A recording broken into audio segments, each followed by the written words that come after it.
Naging mapera ako dahil doon.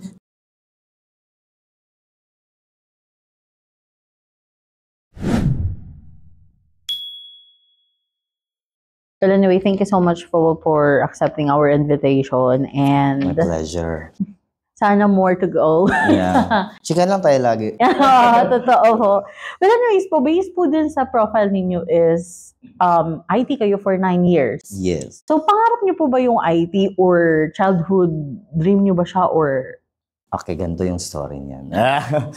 Nung high school ako, na-amaze nga ako eh. Kasi, parang advance ako mag-isip, tapos parang positive ako. Dati kasi wala talaga yung course na software engineer. Tapos, nung high school, sa yearbook, sinulat ko, I want to become a software engineer. Ngayon, pinagtawanan na ako. Kasi isasabit mo yun sa papel eh. Pinapasa-pasa, tapos pinagtatawanan ako. Wala namang software engineer kasi ang meron lang dati engineer is civil, mga electrical. Ano yung software engineer na sinasabi mo? 10 years later, naging software engineer talaga ako. Pero sa high school, lagi na ako nagiging best in computer. So, mahilig kasi ako maglaro ng mga arcade games. Tapos, syempre, technology. Nung yung technology, so pagkadating ko ng high school, may computer na computer talaga. Dati kasi ang mga namin sa computer, yung mga MS-DOS, mga commands. So, mahilig ko, curious ako lagi, paano ba tumatakbo yung technology, paano ba nila ginagawa, paano ba yung gumawa ng games. Kasi nung childhood ko talagang laging naglalaro. So, ang kagandahan nga din, kasi batang 90s, yung evolution ng technology talagang andon. So, yun. Nung naging high school, major ko is sa TLE is computer. So, naging best in computer din kasi syempre excited kay sa subject na yan. So, nung nag-college na, since best in computer ko, sabi ko, mag-IT ako or any computer-related na Una kong naging course kasi is parang BSIM, so Information Management. Tapos, nag-enroll ako ng 2 years kasi financial aspect na parang nagkaroon ng something like, yung parang nawala na ng funds for to go to college. So parang nag-decide kami na okay, i-associate in computer na lang. So ladderized naman yung school. So parang nung bumalik ako ng college ulit, na-cover lahat ng units. So, nagtuloy-tuloy siya. So, up until gumraduate ako ng BSIT. Ikwento ko buong story ko. Sige. Yun. So, after ko nag-graduate, actually, yung kapatid ko, nandun na sa Thailand nung time na yun. So, pagka-graduate ko, lumipad ako agad sa Thailand. Tapos, doon nag-secure siya sa akin ng position na teacher. So, una, primary. Up until naging high school teacher. And yung dumating na yung time na nag-apply ako ng talagang programmer sa isang digital marketing company sa Thailand. At doon na nag-start yung career ko sa IT, which is iOS software engineer talaga ako. So, yun. Nice. Ang haba. Kasi po, nakakatuwa kasi totoo po yun na ladderize ang IT kasi IT rin ako. Yes. It's just that siguro po blessed yung opportunity kasi dun sa place kung saan ako nandoon that time. Kaya walang masyadong, parang hindi siya na-practice. Okay. Which is sa Palawan. So, more on tourist, hotels, gano'n. So, hindi nagme-make sense. So, lahat ng mga IT doon, iisipin nila, i-hire ka ng company para ikaw yung mag-set up ng mga computer. Yun yung mga dati. Yun kasi yung di ba, usual na stereotypes sa mga IT. Well, anyways po, explain your IT career in one metaphor. Grabe, metaphor. Paano ba? Or hindi ako makapag based on the experience that you had po sa IT. Wait lang. Metaphor. Ano ulit yung metaphor? one metaphor. So parang isang phrase siya or something, saying ba? Parang ano po ninyo? Bigyan mo ako ng sample. Metaphor, yun pong mga parang, yun nga, yung parang paniniwala or something about IT na based po sa experience ninyo. Paano ba sabihin yan? Parang ang hirap naman ang question mo. Ngayon lang ako chat GPT sa utak ko. Oo nga po ba yung nag-process din sa akin? But anyways po, it's just about your siguro kung ano yung parang let's change it into ano po ba yung usual na thinking ng ibang tao when they hear IT. Pag sinabi kasi ng IT, lalo na yung mga nasa province, sabi nila, "Uy, IT ka, di ba? Pwede pa ayos ng computer namin." Which is, ang totoo naman talaga, ang IT, ang word na IT, kapag sa corporate world ka, talaga sila yung magto-troubleshoot, dito, ganyan.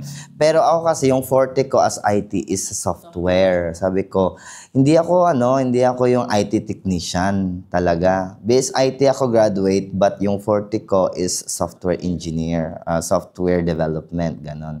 So yun, ang masasabi ko, actually, in-encourage ko nga lahat ng mga naging IT na marami actually ang tawag dito, marami kang pwedeng gawin sa course mong IT. Meron dyan kung hardware yung forte mo, magiging IT, specialist or like yung taga-troubleshoot, may networking din, yung nagsaset ka ng network. Sa case ko kasi software engineering, so meaning lahat ng software development, mobile app development, yan. Tapos meron ding security. So, kung isa-summarize ko sa lahat ng nangyari sa kapaging IT ko, naging good siya. Ang dami ko ding naging experience. Tapos sa 9 years ko, nakaka-proud sabihin na 6 digits tayo. Yeah. So, actually, sa IT, di ba walang board exam. So, YouTube lang ang gamit ko, tsaka Udemy.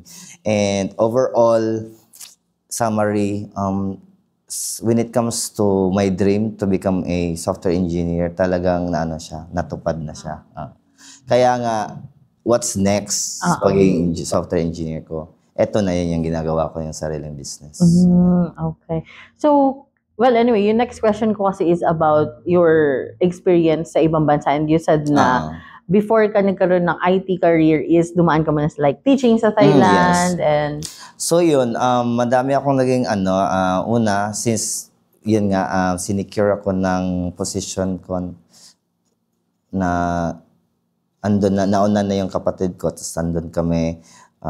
Actually, mababa pa lang yung naging sahod namin before. Tapos up until, nagturo kami ng preschool, English. So, tig to 2 hours lang, pero most of the time natutulog lang kami sa office. Pero pag nag-i-interact kami sa mga bata, lalo na yung mga preschool, kakanta-kanta lang kami ng ABCD. Yun. Tapos naging primary teacher, so from kinder. Talagang para akong level up, so from kinder, floating teacher sa kinder, naging floating teacher sa primary, nagtuturo ako ng English, tapos nalipat ako ng school, which is high school naman, so nagtuturo ako ng English and computer subject na. So, from that experience, nung nakita nila na sa resume ko, lalo na, you're a computer teacher here in Thailand, parang na-encourage sila na i-hire ako dahil, nasa Thailand ka na pala ng couple of years. So, from 2014 kasi up to 2016, teacher ako. Tapos, nung na-hire ako as programmer sa digital marketing company sa Thailand, yun yung naging way ko. Kasi nga, nakita nila na high school teacher ako sa sikat na school dito. So, kumbaga parang naging stepping stone mo talaga yung pagtuturo para ma-reach siya. At yun yung parang lahat ng Filipino actually, English teacher sila sa Thailand. May mga friend din ako na English teacher nga sila sa Thailand. Which is sobrang in demand sa kanila kasi, di ba, hindi naman nila second language like. Andun pa nga rin yung iba kong mga neighbors, like matagal sila doon, and maganda kasi yung pamumuhay sa Thailand. Mura yung bilihin. Yung 1K mo baht doon, 2 bags na yun. Maganda doon. Suggest ko din sa lahat ng mga gustong matry yung experience abroad. Yeah, try nyo Thailand, Singapore, ASEAN countries. Sila yung nakakapagbigay. Lalo na nung nakita kasi ng dito, before ako umuwi sa Pilipinas, nakita nila, wow, so abroad, like, inofferan na ako ng 6 digits. Kasi, ang ganda na ng experience ko abroad. So parang, isa din yan sa naging strategy ko, okay, abroad ako ngayon. Kasi, pahirapan yung labanan dito sa Pilipinas kung gusto mong makahanap ng isang IT company talaga. So, ang ginawa ko, nag-abroad ako. Tapos, while nag-iipon, kasi syempre marami pang naging utang nung college, ano talaga yung college. So, ipon, tapos bayad utang, up until naka-apply ako sa isang IT company. And from then, ayun, nagtuloy-tuloy na talaga. So, naging, lang talaga ako, iOS developer up until 2000, just recently lang. Actually, nag-apply ako ulit. Kasi, di ba, na-set up ko na yung company. So, meron akong clients. So, while waiting pa sa more clients, kasi ang nangyayari ngayon, ako na lang yung taga-negotiate ng clients. Tapos, may mga trabahante na ako na nag-work. So, for example, sa digital marketing ko, naging related naman din siya kasi IT ako, tapos nung nasa Thailand ako, Singapore, Malaysia, nag-e-commerce ako, so nagma-market. So nalaman ko about digital marketing. So mga ads, mga ganyan, naging ads specialist. So in-apply ko sa company ko ngayon. So from there, ayun, may mga nag-work na sa akin, like mga dati ko ding talents na naging professional na. Sabi ko, mag-IT kayo. So, nag-IT sila. So, IT sila ngayon at digital marketer sila. So, ang work nila is social media management, virtual assistant. So, all-in-one yan. Multimedia. Ayun pala, isa sa mga forte kapag nag-IT kayo is andyan din yung multimedia, which is kung ang ano nyo, forte nyo mag-design, mag-edit ng video. So, kasama din yan sa IT. So, ang lawak ng IT talaga. So, yun. Yes. So, galing po kayo ng 3 countries, di ba? Thailand, Malaysia, and Singapore. So, sa 3 country na po ba yun is nag-IT rin yung field ninyo? Like, sa Thailand, mostly yung teaching. Tapos, meron din akong mga naging work kasi sa Thailand before, nung namatay yung king nila, nagbago yung visa rules, something. So, kailangan din namin na mag-exit sa Laos, sa Cambodia, mga ganun, para lang ma-extend yung visa. Ngayon, nung time na talaga na nag-iba na, yung visa ko, medyo nahirapan na kami. So, kinailangan kong mag-apply sa Malaysia. Malaysia napili ko kasi may isa akong mga relatives ako doon. So, isa din yun sa gusto kong puntahan. So, napunta ako doon. So, sa experience ko sa Thailand, mga 4 years ako doon. Ang naging trabaho ko, mix, naging teacher. Meron din times na nag-work ako ng like guest relations officer sa isang Japanese spa, ganun. Tapos, the rest is, ayun na, IT. Okay. Then nung nalipat na sa Malaysia, IT na all through. Tapos part-time na bebenta ng condo, bebenta ng mga tawag dito, nagbebenta ng dropshipping. Nag-open ako ng dropshipping na ang mga items ko galing sa AliExpress. Oo. Kasi kilalang AliExpress that time, diba? Bago pa nagka-Shopee. Yes, oo. I see. Pero kagaya ko niyan, galing kayo sa iba't ibang bansa. Tapos, syempre iba yung culture nila. So, ano po yung na-adapt ninyo na culture nila or ano yung naging effect ng culture nila sa inyo para maisip ninyo yung progress ng career ninyo or para maging leader? Okay. So, iba-iba kasi yung culture nila, lalo na mga Thai, sobrang mababait. Doon ko lang na-experience yung kapag nagtatanong ka ng direction, i-guide ka talaga dun sa direction. Dadalhin ka talaga nila.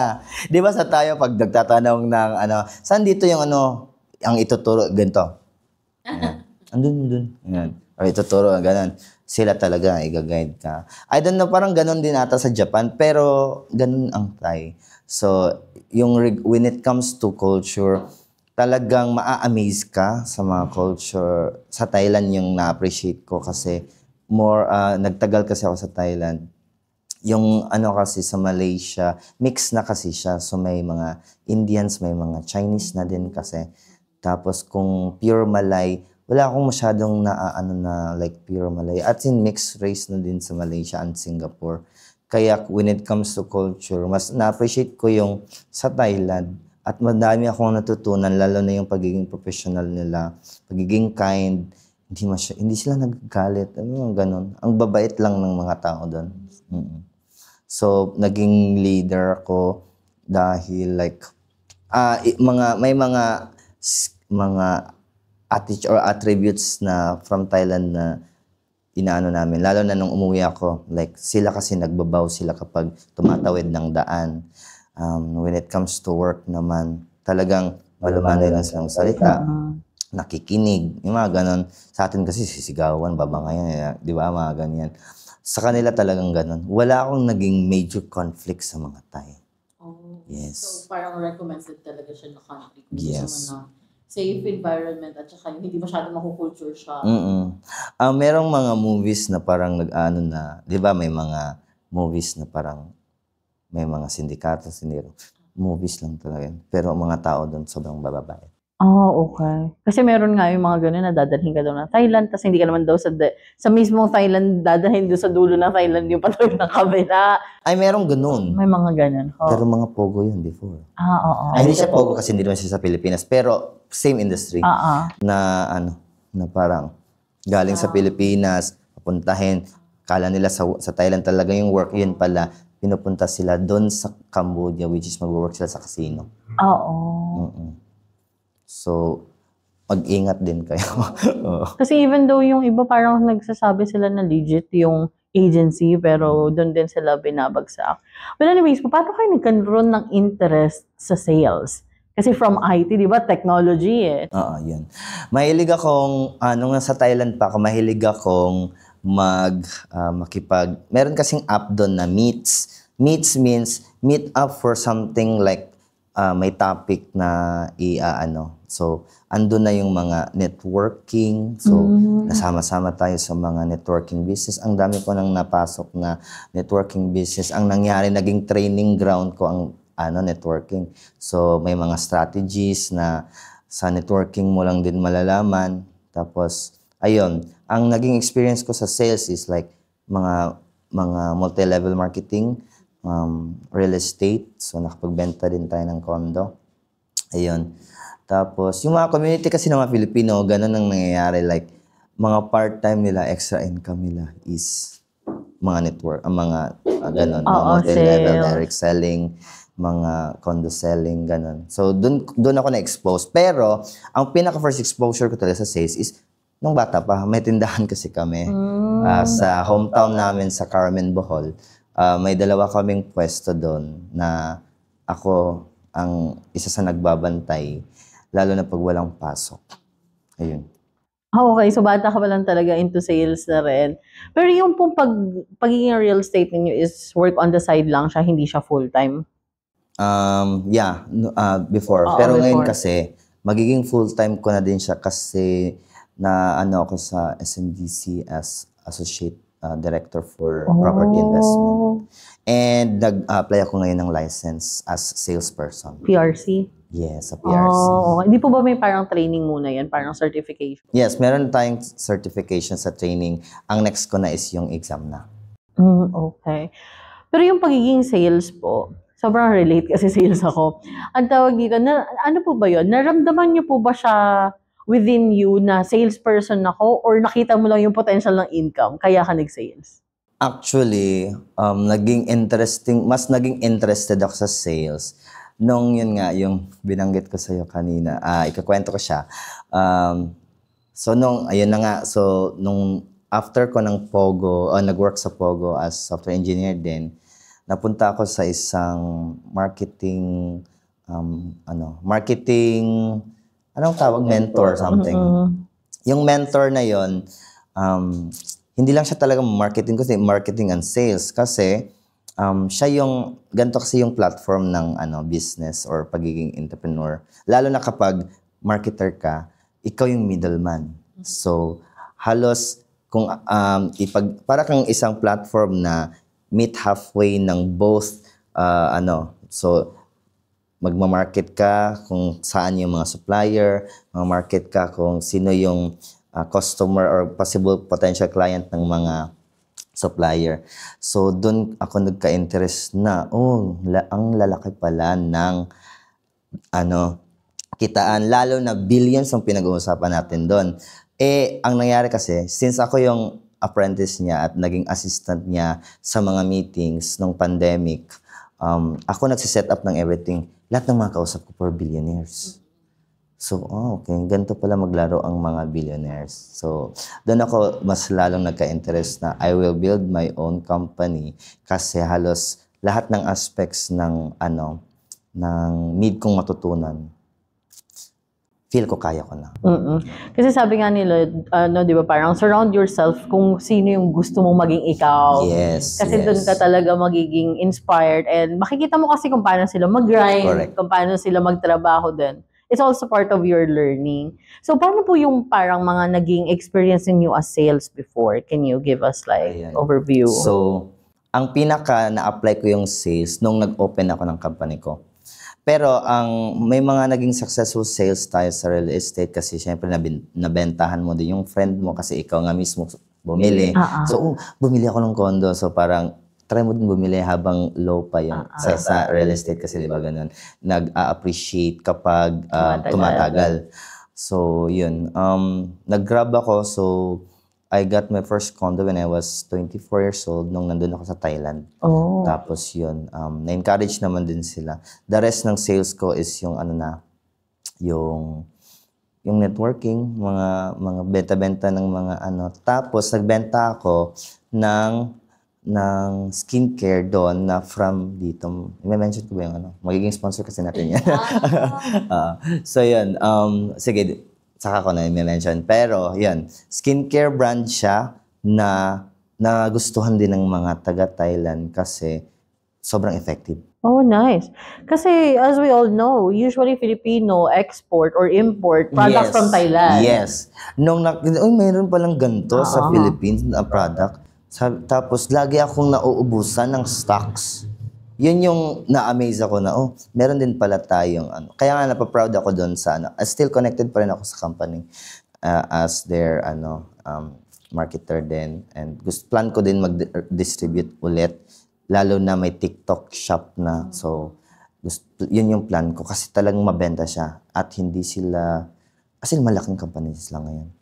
Ayun, isa yun sa marami akong sales, naging mapera ako dahil doon. Nagkaroon ako ng extra income dahil sa pagbebenta ko ng skincare na yun.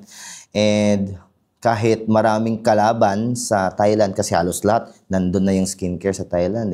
Mga Pinoy, sila, gumagamit sila ng mga product ng Thailand talaga. Yes. Pero ako, pinatry ko sa mga students ko, ganyan. Teacher, where did you get this? This is product from the Philippines. Sabi nila, amazing daw. Kasi, yung kadalasan ng mga Thai talagang fanatic sila ng mga skincare. Sobra. Alam mo, maano ka, kapag dito sa Pilipinas, pag sumakay ka ng MRT, paano ba? Parang, mix yung tao. Pero sa Thailand, pag sumakay ka ng something like train, ma-OP ka kasi halos lahat, puro aesthetics, mga tao, magandang pumorma. Sabi ko, sana ganito din sa Pinas. Sabi ko ganun. Kasi kung ang tao talaga, sa culture kasi nila, proper, personal care talaga yung nangingibabaw sa industry nila doon. Lalo na fanatic sila ng Korean, yung mga Korean, di ba? Aesthetics din. So parang ganun, So gusto ko din na magkaroon ng ganyan. So ang mga clients ko ngayon, mga aesthetics, tas skincare. So parang isa sa ang tawag advocacy na maging parang ganun sa ibang bansa na why not ganyan din tayo dito. Yung mga tao, like masasabi natin, yung iba talagang walang personal care. So doon kasi halos lahat sila meron. Totoo. Pero alam niyo po ba na ngayon ko lang nalaman na inspired sila ng Koreans kasi as far as I know, parang mas naunang pumutok ang beauty products ng Thailand before ang Korea. Pero sila talaga, ang Korea talaga yung idol nila. Oh. Yeah. Alam mo ba, yung K-pop sa Thailand, malaki. Yes. Mas fanatic sila sa Korean kaysa sa sarili nilang ano. Lalo mga estudyante ko, ang pinagawa kong project ko, okay, create a poster. Alam mo ba lahat ng mga poster ng GOT7, mga Super Junior, mga ganyan, mga Blackpink, mga ganun. Ganun yung ano nila. Siguro sa generation nila. Pero fanatic sila ng Korean talaga. Oh, that's another thing I just learned. Kasi yun nga po, parang ang impression kasi sa akin, bago pa dumami, siguro dito sa Philippines kasi, bago dumami yung mga Korean products, puro Thailand products muna yung una nating nakikita. Kaya yun, so inspired pala din sila. Tsaka, pag sinabi mo kasing Korean, yung standard ng brand nila, lalo na ngayon, yung mga aesthetic clinic na clients ko, puro Korean yung gamit nila. Okay. So parang si Thailand, nag-produce sila ng sarili nila, which is naging effective naman din yung iba. Lalo na yung, may mga brands na talagang pumatok at pumutok din dito sa Pinas na inaangkat na din natin. Depende na siguro sa branding. Kasi iba may mga artista rin na nagpa-promote ng mga brands. Hindi ka sasabihin kasi ginagamit yung iba. Pero alam ko yan. Yung may white ba yan? Yung mga ganun. Actually, nag-isip kami, kasi nga may friend kami na taga Thailand before nag-work. And then parang nag-isip siya if mag-susupply siya ng beauty products dito sa Pilipinas. Tapos parang social, gano'n. So, nagkaroon ako ng idea dun sa mga products. And sabi ko, ito yung mga nasa mga, anong tawag dito? Sa mga supermarket, sa mga drugstore ng mga beauty products. Dito pala to galing. Lalo na po yun yung may. Depende kung ikaw malaking importer ka, tapos meron kang connection sa mga Ang ginagawa kasi ng iba regarding sa ganyan. Sige, ikakwento ko na paano mag-sale. Sige. Tapos, ayan. So, malaking din yan, risk kasi para siyang sugal. Ilalagay mo yung products mo sa kanila, parang may tinatawag silang term niyan. Consignment. Ayan, kino-consignment nila, kailangan mo ng taga-monitor, kaya meron kang promodizer. So, magbabayad ka ng maraming tao. Pero may iba naman na talagang binebenta. Kaya doon din napapasok yung direct selling or distributorship, lalo na sa skincare na dinadala ko ngayon. Talagang yung distributor, yung bibili sa'yo para hands-off ka na. Magbibigay ka lang, alam mong na-dispose na yung product, sila na din bahala magde-dispose ng product kasi no need ka nang magbabantay. Yun din yung other side niyan. For example, yung may iba, for example, sa 7-Eleven, di ba, sa mga Mercury Drug, kailangan mong bantayan yan. Meron kang area manager na magmamanage ng inventory, mag-check, mga ganyan. Pero kapag direct seller ka or something like direct distributor ka, hindi na kami mag-worry kung nabenta ba or hindi. Basta nagka-sale ka na. The moment nag-avail sila ng package sa iyo na mga products. So, right now, dyan nagme-make sense since from IT and then you have experience from sales. So, paano mo kinonceptualize yung digital marketing? Ayun. So, actually, ang marketing, isa yan sa parang need mo sa company mo para mabuhay. Pero mag-go yung dalawa, si marketing and sales. Pagkatapos mo talagang mag-market, need mo nang i-push si sales. Kasi si marketing ang parang isang skills na paano mo i-attract yung mga tao na bumili sa'yo. Kasi good marketing will convert into more sales. So, ganon. Kaya ganon. So, bakit ko pinili? So, ginagawa ko ngayon, ako yung nagiging marketing or marketer ng mga clients. Kami gumagawa ng marketing plans, strategies, and everything sa mga clients namin. Gumagawa ng magandang content para ma-attract sila at consistency din is the key. Isa din sa key yan. So, ang mga clients namin, nag-a-avail sila ng mga digital marketing package kasi nga, andun kasi yung output. So, kapag lagi kang nagpo-post, maganda yung naging video editing mo, maganda yung graphics mo, na-attract sila. Lagi itong nagpa-pop up sa akin, maka-curious sila. So, meaning, pag maka-curious sila, naging consistent yung branding mo, yung marketing mo, sa subconscious nila. Bili nga ako nito, parang sobrang, lagi lang, paulit-ulit na lang. Parang kailangan ko nang bumili. Parang ganun. So, ganun yung ginagawa ko sa mga clients ko. So, natutuwa naman din yung iba kasi, lalo na marami nang nagiging engagement sa mga page nila. Tapos, uniform talaga yung branding. Kasi tinitrain namin yung mga SMMVA, multimedia artists namin na, ito, every client, gawa kayo ng brand Bible. Yung brand Bible na yan yung sinusundan. O ito yung branding nila, yung color palette, mga ganyan na sinusundan, yung logo, mga ganyan. I-maintain mo. Consistent dapat. So, iyon. So, naging parang interested ka dun sa concept ng digital marketing because of... And because, yung technology natin nag-evolve ng sobrang bilis. Mga tao ngayon nasa social media na, nasa internet na halos lahat.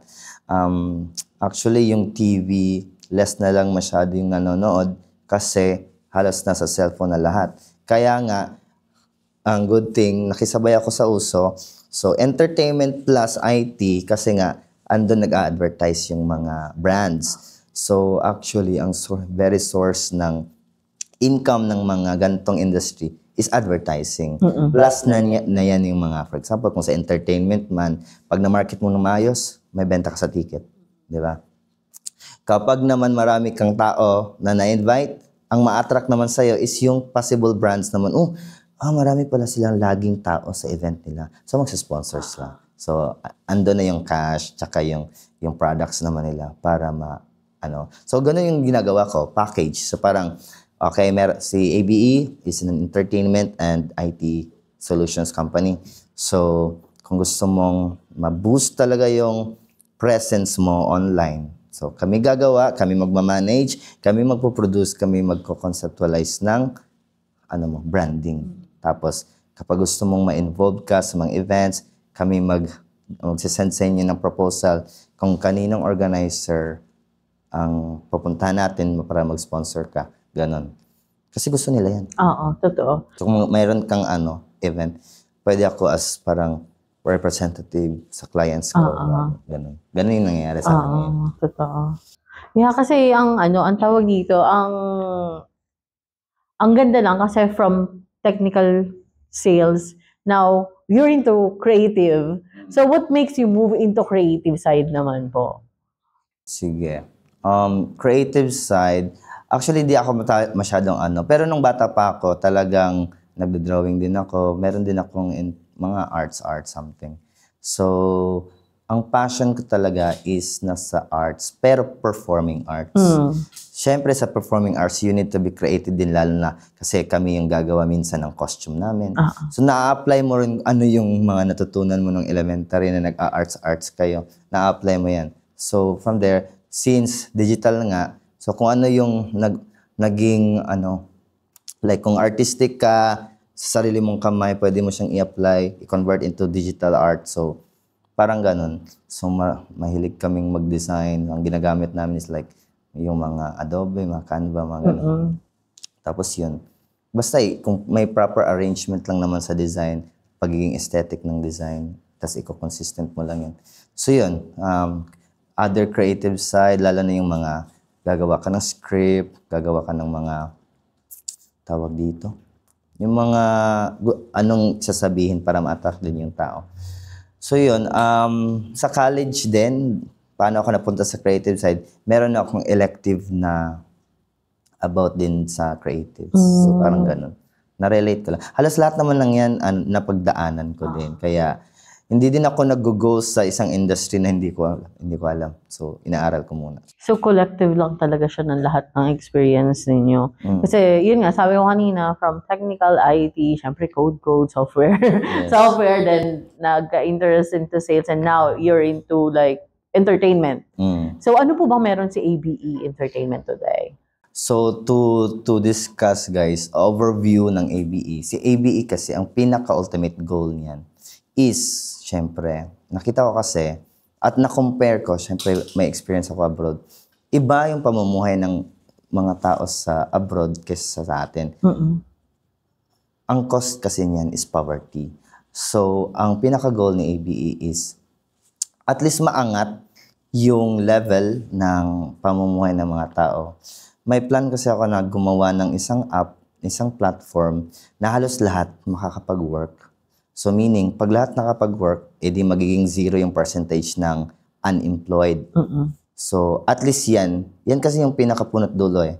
Yung maraming unemployed, maraming walang trabaho kasi nga walang alam. Ngayon, si ABE, dahil meron tayong 6 industries, andun na yung entertainment, digital marketing, real estate, education, meron din tayong lifestyle and e-commerce. Yung 6 na yan, based yan sa lahat ng naging experience ko.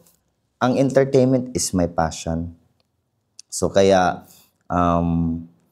mas nauna siya actually na ginawa ko. Kasi ABE started way back 2021. Oh. So nauna yung entertainment. Ngayon, nung nag-pandemic, medyo nawala yung like mga nag-workshop, mga ganun. Nawala yung entertainment na interaction with work. Wala kasi nawala yung mga shooting. Nawala. So, na-change siya. So, si pandemic, isa sa cause na nag-change. Nag-venture ako into digital marketing kasi halos lahat online na. So, parang, okay, para mabuhay tayo, need natin mag-ship into different industry. Doon kami nabuhay na parang instead na parang malugi yung company, kinonvert namin yung mga clients namin into digital din. So meaning, ang presence nila sa digital world, andon.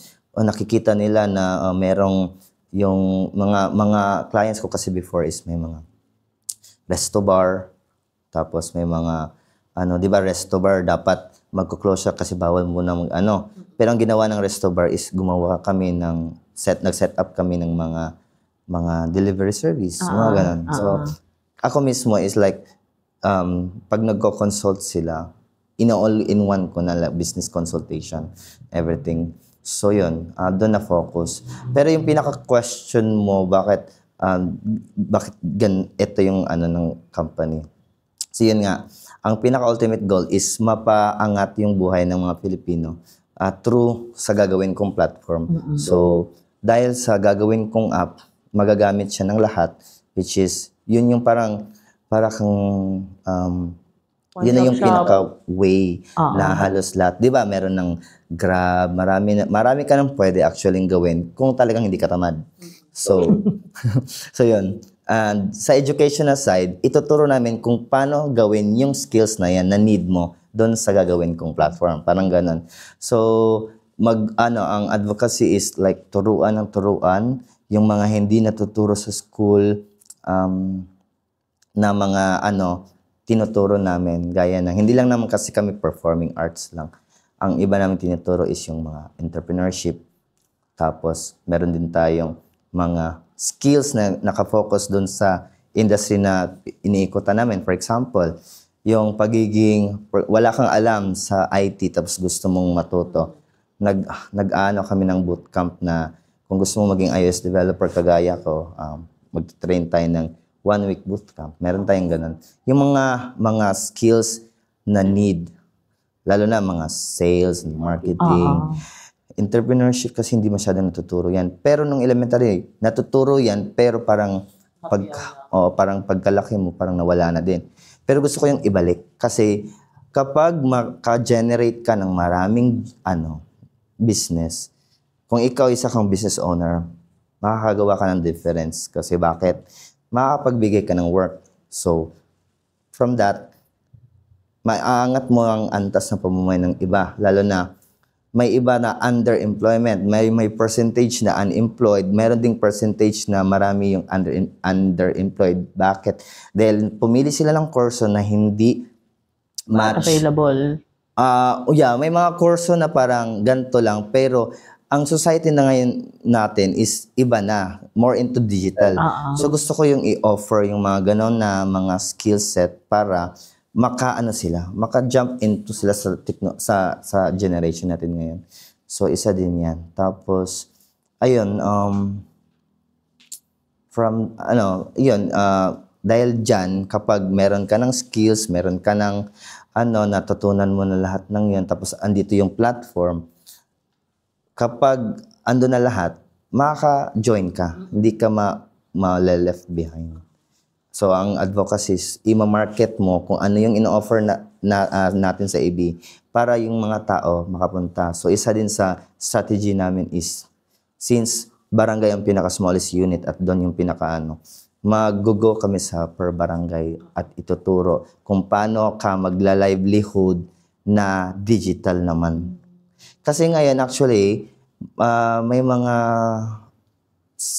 subsidy or something na mga ina-offer na yung mga agencies, lalo ng mga DOS, yung mga ganyan, para sa mga mga makabagong livelihood sa Pilipinas. Kasi 'di ba dati ang livelihood program nila is mga arts something.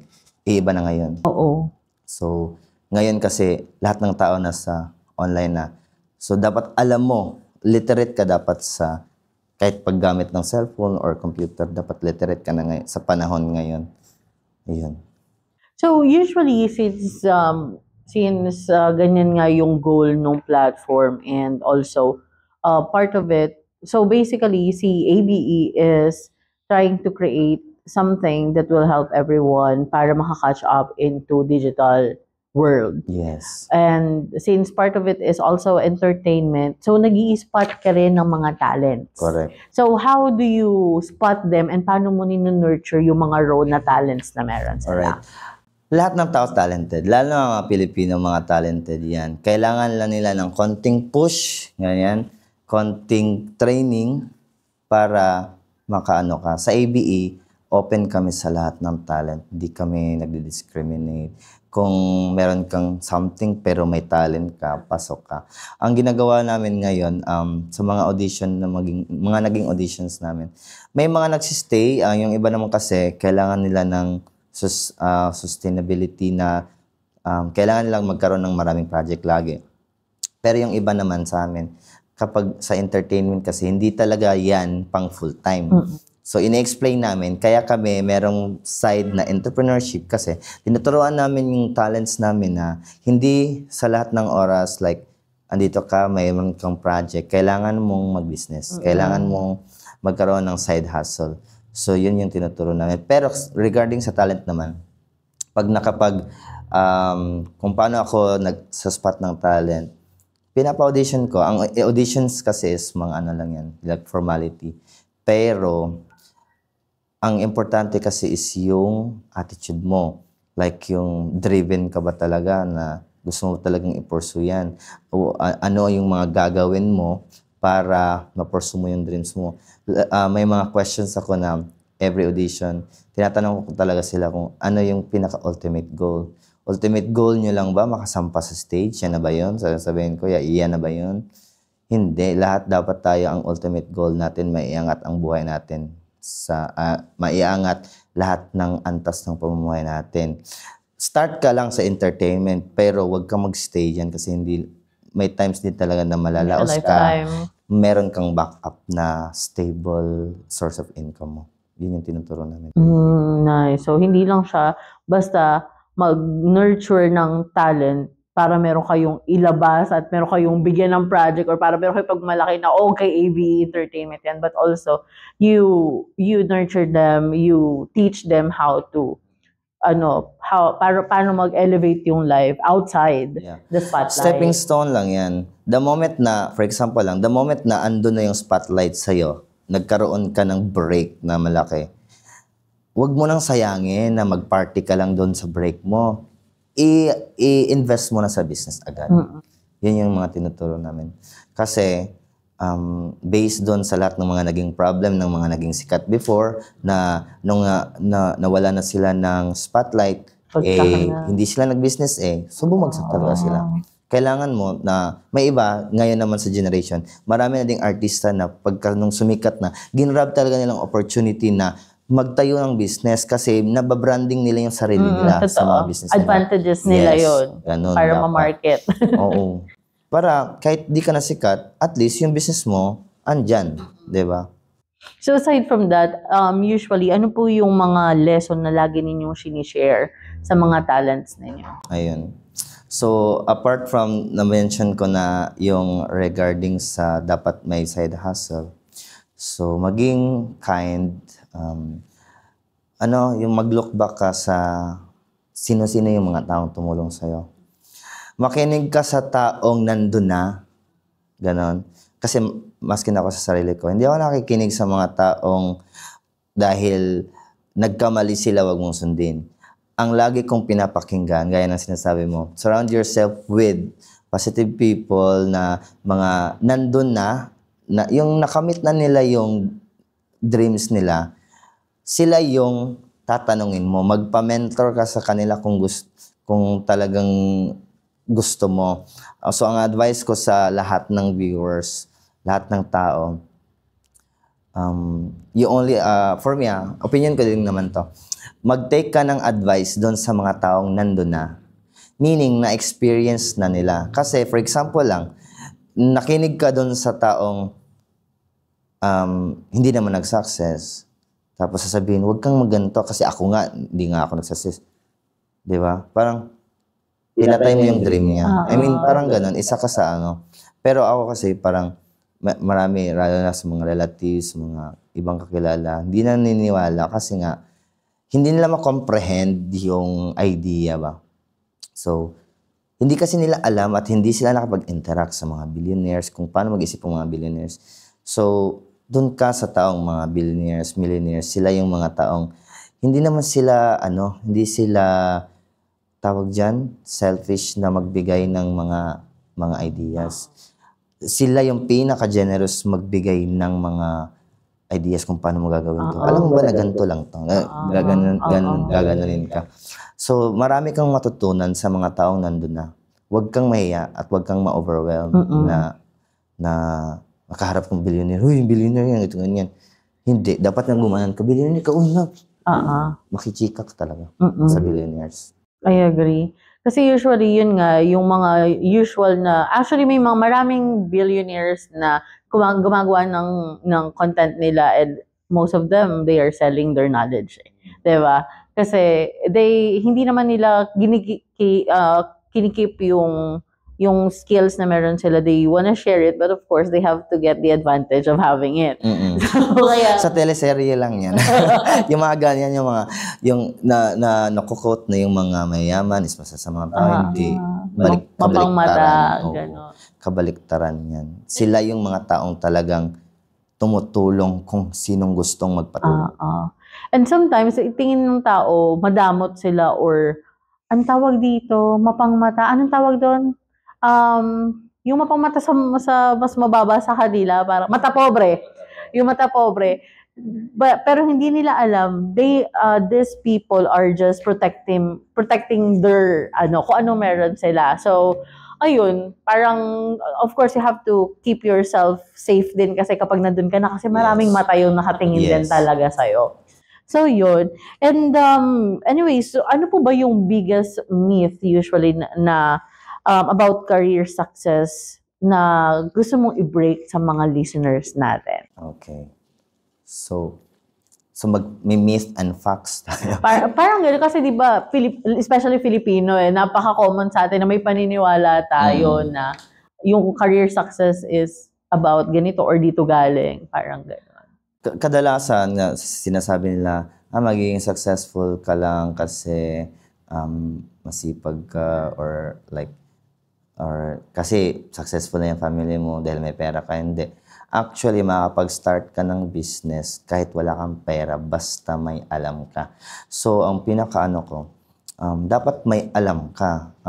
Kung wala kang alam, magpaturo ka ang advice ko talaga, humanap ka ng mentor. Oo, yun talaga. Mentorship talaga. So, yung meet ng mga tao na basta ang dami kasi nilang excuses kapag mga ganyan. Kung gusto mo talaga isang bagay, hindi ka mag-excuse kundi aalamin mo, magiging curious ka, at kung gusto mo talaga, yun nga, hanap ka ng mentor na magtuturo sa'yo yung specific skills para ma-reach mo yung mo. So ako, hindi lang naman isa yung naging mentor ko Halos lahat ng mga naging mga owners ng businesses na pinasok ko, kinakausap ko sila. Kung makapal mukha mo dapat. So, kapag makapal mukha mo, ang dami mong matututunan. Ganon. So, wag kang hihiya-hiya. Kapag may tanong ka, ask your question. Yeah. Kasi doon mo makukuha yung sagot. And malay mo yung sagot na yun, yung hinahanap mo para maging... Yung iba, nahihiyang magtanong kasi baka pagtawanan. Gusto ng mga ganon ng tao, like mga millionaires and billionaires na tinatanong sila. Challenge kasi nila yan na parang, paano itong ganito? Ganyan. Yung iba, siguro, not all, pero yung iba, nililimit nila yung knowledge kasi ayaw din nilang ma-overwhelm ka. Pag sabihin ko sa'yo lahat, ma-absorb mo, di ba? Hindi. Isa-isa lang. Unti-unti, ganyan. So, pero kapag lagi mong, like for example, ready ka nang ma-accept ng another learning. So, yung iba talagang mga mentors, yun yung binebenta talaga nila yung knowledge kasi may step para ma-absorb mo yan. So, mahilig din ako sa ganun. Nag-a-attend ka ng seminar. Mag-invest ka sa knowledge. Yun lang yung dyan. Kung gusto mo maging successful, hindi ka magiging successful kung wala kang alam. Totoo.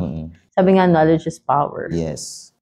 Ayun. Diba? So, ang dami nating takeaways today. So, surround yourself with billionaires. Mag-invest ka sa knowledge mo and also try to explore other things. Kasi kagaya mo nga, sir, di ba? From IT, now sales, and then now you own your own business. Alamin mo lahat, tapos maghanap ka ng industries na magaling ka, maging expert ka din dyan. Bakit? For example, sa part ko, iilan lang kaming iOS developers. So meaning, kapag iilan lang kayo, marami ang demand pero less ang supply. High yung value mo. Economics. Yes, simple economics. Simple economics lang talaga siya. Pero alamin mo bagay, wag kang mahiyang mag-try, sasabihin nila nag-fail ka. Fail yan, maging proud ka. Yes, fail to. Still experience. Yeah? Oo. At least na-try ko, na-try mo ba? Diba? Mga ganon. So, wag kang mahiyang mag-try, wag kang matakot mag-try. Sinasabi nila, maano ka lang naman yan. That's good kasi di ka matututo kung hindi ka mag-fail. Tapos sinasabi kasi ng iba, anak ko yan, naging failure ako sa ganito, ganyan. Hindi ka makikinig sa kanila. Dapat itry mo din. Itry mo pa rin. Mag-fail ka, siguro may something silang ginawa na nakapag-fail. Naiwasan mo yun. Okay, sige, makikinig ako sa iyo somehow. Tapos, gumawa ka ng sarili mong way. Nag-work yung way mo. Nag-success ka. So, parang ganun. Okay, pwede ka makinig sa kanila, pero mas makinig ka doon sa nandun na. Totoo. And also, kagaya na sabi mo kanina, maging expert ka doon. Sabi nga nila, be a specialist, not a generalist. Yes. Kasi kailangan expert ka kung ano yung ginagawa mo. But anyways, ang dami nating natutunan and I hope everyone got a lot of list of, yung mga tags na pwede ninyong magamit dito sa podcast na to. And if you have something to promote, sir, yung business mo or your pages, can you tell our... Ayan guys, so marami akong pages. So branding lang naman din yan lahat. Pero isang company lang to. So I'm promoting AB Entertainment. That's the entertainment side of my business. I'm also, please like and follow as well, ABE Digital Solutions. That's the IT and digital marketing aspects of my business. And then we also have ABE Properties and Rentals. Kung gusto nyong bumili ng mga properties, meron din tayo. And we also have ABE Lux Experience.